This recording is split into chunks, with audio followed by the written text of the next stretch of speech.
Hvað er þetta að gera við svona tölugildisjöfnur? Stundum kallar algildisjöfnur líka. Jú, tölugildið þýðir að þetta er talnabil.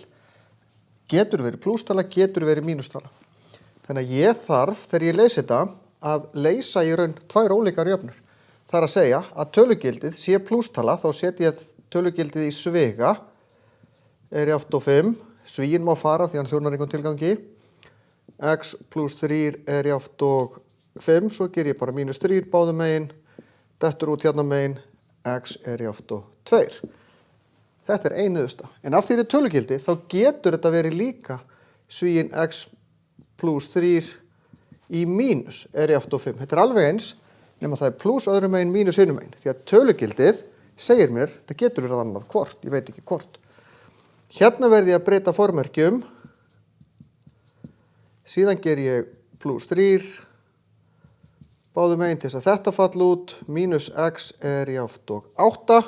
En hérna verði ég að deila með mínus 1 í raun, til þess að færa mínusin yfir, x er jafnt og mínus 8. Sama hér, þrisvar sinnum, svíinn x plus 2 er jafnt og 9. 3x plus 6 er jafnt og 9, mínus 6, dettur út, 3x er jafnt og 3, deili með 3 báðum megin, x er jafnt og 1. Hvað með hér? Hér færi ég mínus út, þannig að ég færi en mínus 3.